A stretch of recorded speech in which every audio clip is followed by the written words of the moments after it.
बोल्न दिनु सभामुख महोदय आफ्नो टाइममा बोल्नुस् न किन मान्य सदस्य के को लागि उठ्नु भएको छ के कुन नियम के नियम म इतिहासबाट साबित गरेर देखाइदिन्छु इतिहासका पुस्तक पढेर मान्य सदस्य मैले यहाँलाई समय दिएको छैन त्यसैले आसन ग्रहण गरेर बसौं र मान्य सदस्य अगाडि बढ्नुस् इतिहास पढेर आउने मसँग बहस गर्ने भने इतिहास पढेर आउने जुम्लामा हाउ गरेर आएको जस्तो होइन इतिहास पढेर आऊ बहस गर्ने भने आउनुस् न पढेर मान्य सदस्य आसन ग्रहण गरौं र मान्य सदस्यलाई बोल्न दिनुस्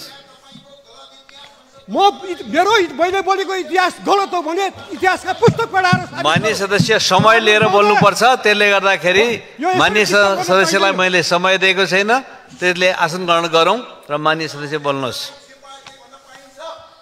के भन्नु पाइन्छ मलाई थाहा छ मान्य सदस्य अब सभामुख महोदय मैले के भने भन्दाखेरि हामीले यो संसदबाट केही समय अगाडि हामीले एक मतले चुच्चे नक्सा छाप्यौं 2012 सालमा छापिएको नेपालको हुलाक टिकटमा चुच्चे नक्सा छ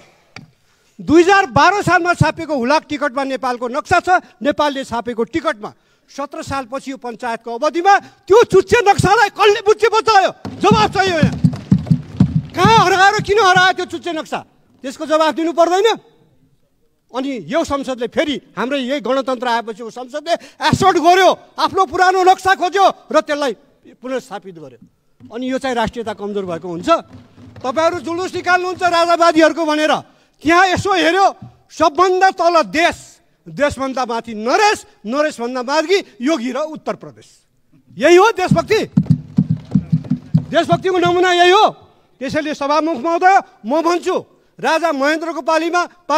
राजतन्त्रकै पालामा सक्रिय राजतन्त्रको पालामा नेपालको चुच्चे नक्सा हरायो त्यति मात्र होइन नेपालको लोकतन्त्र पनि हरायो 17 सालको काण्ड गरेर सम्पूर्ण नेताहरूलाई प्रवासमा पठाइयो जेलमा दशौं वर्ष हालियो त्यसैले मैले के भनेको इतिहास फर्केर हेरौँ अब आउनुहोस् 46 सालमा आन्दोलन गर्यौं हामीले प्रजातन्त्र अथवा बहुदलीय प्रजातन्त्र बहुदलीय लोकतन्त्र स्थापना गर्यौं हामीले मान्या हामी गणतन्त्रवादी एमालेहरू तर हामीले सम्झौतामा के मान्यौं भने ठिक छ संवैधानिक राजतन्त्र मानेर जाने त्यो संवैधानिक राजतन्त्र कसले उल्टायो त्यो उल्टाको राजा ज्ञानेन्द्रले असोज 18 र माघ 19 गरेर होइन अनि राजतन्त्र के को लागि चाहियो त्यसैको लागि अनि युवराज दशैं र तिहारको बेलामा लुकेर बनाइयो पारसलाई त्यसपछि युवराजले के गरे एउटा गीत गाएर घर फर्किरहेको कलाकार प्रवीण गुरुङलाई नारायणहिटमा मोटरसाइकलमा गइरहेको बेलामा पछाडिबाट गाडीबाट लखटी किचाएर मारे के यो पनि झुटो 9 महिना मलाई रसुवा लगेर थुनिदियो यहाँ जेल छँदै थुनियो किन थुन्यो आजसम्म मलाई थाहा छैन शान्ति सुरक्षाको पुर्जी दियो म एउटा हातमा कलम लिएर हिँड्नेबाट यो देशलाई के खतरा थियो यो देशको राजतन्त्रलाई के खतरा थियो तर हो मैले डेमोक्रेसीको पक्षमा लोकतन्त्रको पक्षमा आवाज उठाथे साथ त्यसैलाई त्यो बेलाको राजतन्त्रले खतरा मोल्यो त्यसैले सभामुख महोदय इतिहासले के भन्छ भनेको राजतन्त्र भनेको षड्यन्त्र हो षड्यन्त्र यो नेपालको राजतन्त्रको लागि मात्र होइन लिच्छवीको हेर्नुस् त्यस्तै छ मल्लको हेर्नुस् त्यस्तै छ अरू संसारको राजतन्त्रको पनि इतिहास त्यस्तै छ जयप्रकाश मल्ललाई कसले थुन्या थियो शासनको लागि आफ्नै स्वास्नीले जेलमा हालेको थिए राज्यप्रकाश मल्लको आँखा पाटनमा कसले फुटाइदिएको थियो त्यसैले राजा राम्रा छन् भने त कसले मान्दैन हामी पृथ्वी जयन्ती मनाउँछौँ होइन हामी पृथ्वी जयन्ती मनाउँछौँ हामी बहादुर शाहलाई कदर गर्छौँ वीरेन्द्रको पनि हामीले त्यति धेरै विरोध गरेनौँ के उनको पालामा कमसेकम सम्झौतामा प्रजातन्त्र दिए भनेर त्यसैले हामी बहुदलवादीहरू विवेकी हुन्छौँ हामीहरू लोकतन्त्रलाई विश्वास गर्छौँ हामीहरू जनताको भावनालाई विश्वास गर्छौँ र यहाँ मान्यजीहरूलाई नि म के भन्छु भने तपाईँहरू प्रश्न उठाउँदा बुझेर उठाउनुहोस् किन जरुरी छ भन्दाखेरि आज उठ्यो सुविधा दिने विधेयक ल्याइँदैछ ए बाबा यहाँ कतिजना हुनुहुन्छ म नाम लिन्न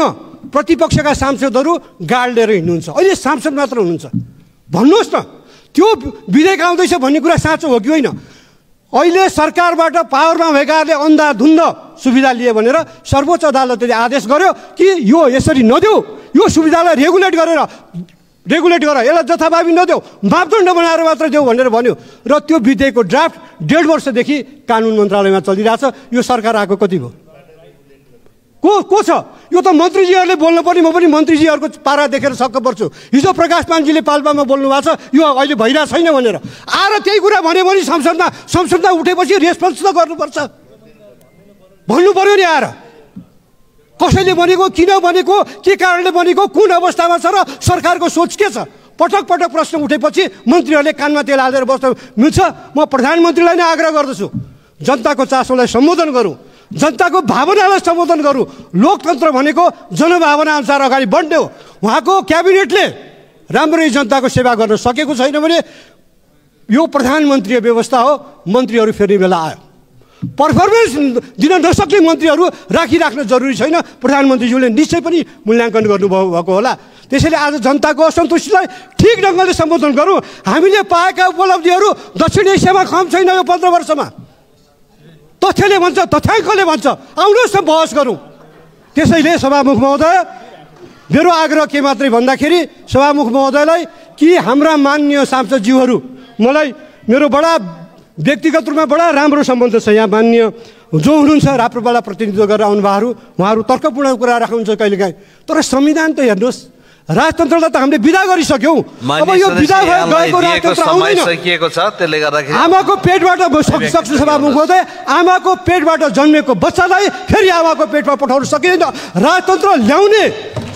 सङ्घर्षको लागि हामीले फेरि सडकमा उत्रनु नपरोस्। यसलाई एउटा बौद्धिक विमर्श गर्नुहोस्, ठिक छ, तर त्रास खडा गरेर वातावरण बिगार्न खोजिन्छ भने अपोजिसन त गइसक्यो, सत्तापक्ष पनि सडकमा आउने दिन आउन सक्छ। धन्यवाद सभामुख महोदय।